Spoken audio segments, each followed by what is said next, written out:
Many of you in here watch the news on a regular basis? Hi, raise my hand. He's got a lot of persuading to do today. All right. According to a study done by Harvard's JFK School of Government, 48% of young adults watch news on a daily basis, and 52% of young adults would rather watch primetime television than watch daily news. So this morning, I'm going to try to persuade you that watching the news is something that will enhance our global perception and it will enhance our future. Now, major networks like CNN, Fox, and MSNBC work very hard to give us facts about what's going on in the world. There wouldn't be major networks if they didn't give us stories that pertain to us. Networks like CNN and Fox and MSNBC have amazing reporters like Anderson Cooper, Christian Amanpour, Bill O'Reilly, and Glenn Beck, and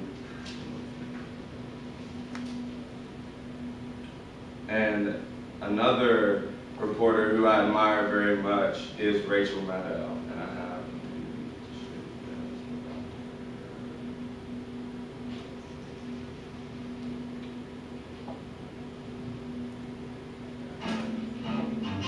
News is about stories.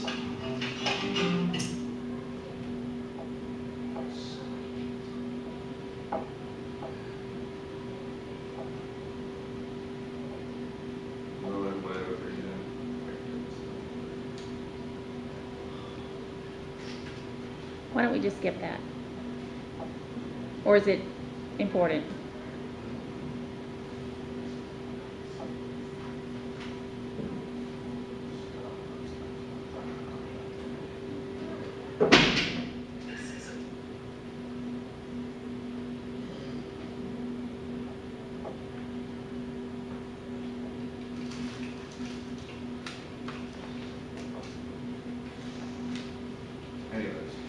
There's Rachel Maddow. The stories that people like Rachel or Anderson Cooper put on a nightly basis, even though that they might be going on in another part of the world, they affect us directly. Unless you've been living under a rock for the past 2 months, all of you have probably heard about the turmoil that's going on in North Africa. And on January 25th of this year, Egypt went through a revolution. Their president, Hosni Mubarak, was removed from power and resigned from his presidency because of police brutality, unnecessary inflation, and uncontrollable corruption in the government. And the people had enough. So they decided to protest in the street. Libya, a country very close to Egypt, also has been going through the same thing, except their leader is a bit more aggressive and is a lot more stubborn. And there's a lot more violence that's going on there. And because of that, gas prices, as you all have probably noticed, have been shooting up a lot. According to CNN, in the 2 weeks that the Libyan crisis started, gas rose 33 cents in 2 weeks. That's the most that it's ever risen in any 2-week period, and when the gas industry was ever started. And because of even though Libya we don't directly get our oil from Libya.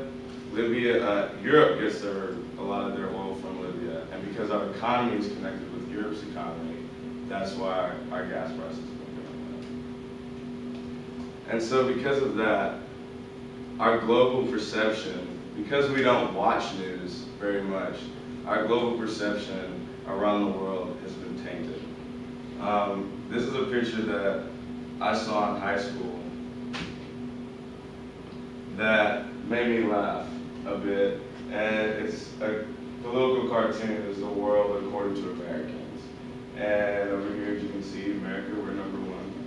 For France, people in Europe, they call them sissies. these Middle East evildoers. You get the picture. And that is something that we should try and erase by educating ourselves on the things that are going on around the world. And I feel that the administration that we have now in office, for the most part, has been doing a good job in trying to make the U.S. perception to the rest of the world a good one. Now, 10 years from now, us and our kids are going to have to deal with the decisions that we've made today. And whether they're good or bad, we need to be able to be educated. So, any way that you can, watch Fox News, get on Twitter, follow someone. Just do whatever you can to educate yourself, because we want to make tomorrow a better